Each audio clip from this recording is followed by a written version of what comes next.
दोस्तों, कभी कभी दुनिया की राजनीति में ऐसे मोड़ आते हैं जो इतिहास का रुख ही बदल देते हैं। ऐसा ही एक नजारा इस वक्त भारत और सऊदी अरब के बीच देखने को मिल रहा है। कहते हैं कि जब कोई दुश्मन पीठ पीछे वार करता है तो उसे सामने खड़े होकर जवाब देना ही असली ताकत होती है, और भारत ने इस बार वही किया है। भारत ने जिस अंदाज में अपने खिलाफ रची गई साजिश का पर्दाफाश किया है और उसका जवाब दिया है, उसने पूरी दुनिया की नींद उड़ा दी है। अगर आप देखना चाहते हैं कि विश्वासघात की सजा क्या होती है, तो आज नजर डालिए सऊदी अरब की हालत पर। सिर्फ 18 घंटे के भीतर भारत ने ऐसे ऐसे वार किए हैं जिनकी कल्पना भी शायद सऊदी ने नहीं की होगी। भारत ने न केवल उसकी चालाकियों को नाकाम किया, बल्कि दुनिया के सामने उसकी इज्जत का नकाब भी नोच फेंका। दोस्तों, आगे की कहानी इतनी धमाकेदार और चौंकाने वाली है कि आप अंत तक वीडियो देखना चाहोगे। लेकिन उससे पहले एक छोटा सा काम कर दीजिए। अगर आप इस वीडियो को देख ही रहे हो तो बस एक सेकंड निकालकर लाइक बटन दबा दो और चैनल को सब्सक्राइब कर लो। आपके लिए एक सीपर से 12 मार्क करते हैं, होरी सीपर आपके काम करते हैं। इनके साथ आपके इन सभी के कारण के लिए आप अंत तक पर इसके लिए होरी मर रही सेकंड है, लेकिन हमारे लिए यह बहुत बड़ी प्रेरणा है। और हां, वीडियो को अंत तक जरूर देखना, क्योंकि हर मोड़ पर आपको ऐसा राज और खुलासा मिलेगा जो शायद ही आपने पहले सुना हो। असल खेल शुरू हुआ तब जब सऊदी अरब ने पाकिस्तान के साथ मिलकर भारत के खिलाफ एक बड़ा षड्यंत्र रचा। यह कोई मामूली साजिश नहीं थी, बल्कि भारत को आर्थिक और कूटनीतिक तौर पर घेरने की चाल थी। लेकिन कहते हैं ना, चाल वही कामयाब होती है जिसे सामने वाला समझ ना पाए। भारत ने पहले ही सब भांप लिया था और उसने भी पलटवार की ऐसी तैयारी की कि अब सऊदी के पांव तले जमीन खिसक चुकी है। भारत ने इस जवाबी रणनीति की पूरी प्लानिंग सिर्फ 2 दिन पहले ही तैयार कर ली थी। विदेश मंत्रालय, खुफिया एजेंसियां, दिल्ली में बैठी डिप्लोमेटिक टीम और सऊदी में मौजूद भारतीय राजनयिक सभी ने मिलकर ऐसा जाल बुना कि दुश्मन खुद उसमें फंस गया। और अब नतीजा सामने है। भारत ने सऊदी अरब को बासमती चावल का निर्यात अचानक रोक दिया। अब जरा सोचिए, यह कोई साधारण फैसला नहीं है। बासमती चावल सऊदी अरब की रसोई की जान है।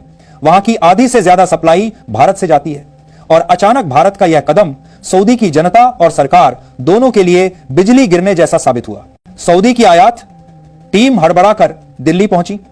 उन्होंने मीटिंग पर मीटिंग की, कभी विदेश मंत्रालय का दरवाजा खटखटाया, कभी वाणिज्य मंत्रालय का। यहां तक कि प्रिंस मोहम्मद बिन सलमान ने खुद भारत से संपर्क साधने की कोशिश की, लेकिन भारत का रुख बिल्कुल साफ था। फैसला हो चुका है, अब कोई बदलाव नहीं होगा, और कहानी यहीं खत्म नहीं होती। भारत ने इसके बाद एक और ऐसा वार किया जिसे मास्टर स्ट्रोक कहा जा रहा है। जिस खेप में 4000 टन बासमती चावल सऊदी को भेजना तय था, उसे भारत ने सीधे यूएई रवाना कर दिया।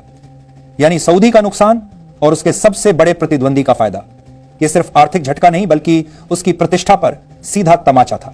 दोस्तों, जरा सोचिए, 2 पड़ोसी देश सऊदी और यूएई दोनों एक दूसरे से दिखने में दोस्त लगते हैं, लेकिन अंदर ही अंदर हमेशा प्रतिस्पर्धा रहती है। अब भारत ने ऐसा दांव चला कि दुश्मन को चोट लगी और पड़ोसी को फायदा पहुंचा। इससे साफ संदेश गया कि भारत जब वॉर करता है तो सीधा दिल पर करता है। लेकिन असली तूफान तो तब उठा जब भारत ने तेल आयात को लेकर भी बड़ा ऐलान कर दिया। भारत ने साफ कर दिया कि अब सऊदी का कच्चा तेल भारतीय बंदरगाहों तक नहीं पहुंचेगा। सोचिए, जिस तेल पर सऊदी की पूरी अर्थव्यवस्था टिकी है, अगर वही बाजार उससे छिन जाए तो यह किसी भूचाल से कम नहीं। भारत का यह कदम सिर्फ आर्थिक दबाव बनाने के लिए नहीं था, बल्कि यह एक स्ट्रेटेजिक मूव था। भारत ने दुनिया को दिखा दिया कि अगर कोई उसके खिलाफ साजिश रचने की कोशिश करेगा तो वह चुप नहीं बैठेगा, चाहे वह कोई भी ताकतवर देश क्यों ना हो। अब हालात यह है कि सऊदी अरब के अंदर जनता गुस्से में है। महंगाई आसमान छू रही है। चावल की सप्लाई रुकने से बाजार में अफरा तफरी मची है। सरकार पर दबाव बढ़ रहा है और प्रिंस सलमान खुद बैकफुट पर आ गए हैं। दूसरी ओर भारत ने अपने विकल्प पहले ही तैयार कर लिए थे। उसने बासमती चावल की खेप को रूस, यूएई, ऑस्ट्रेलिया, जापान, मलेशिया और ईरान जैसे देशों की ओर मोड़ दिया।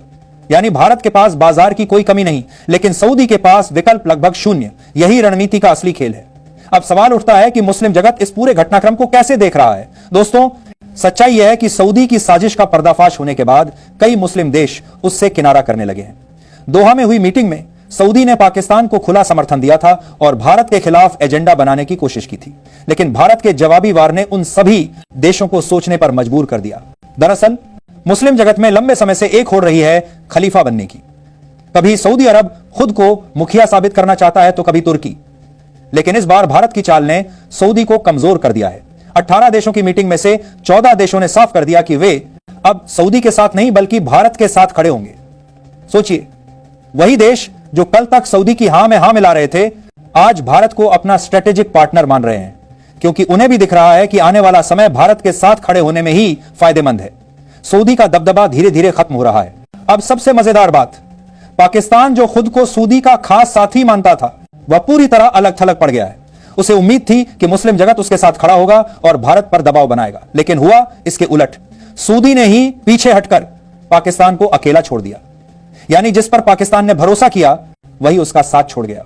भारत की इस रणनीति ने न केवल सऊदी की नींव हिला दी, बल्कि पाकिस्तान के सपनों को भी तोड़ दिया। और यही वजह है कि आज पूरी दुनिया भारत की कूटनीतिक चालों को सलाम कर रही है।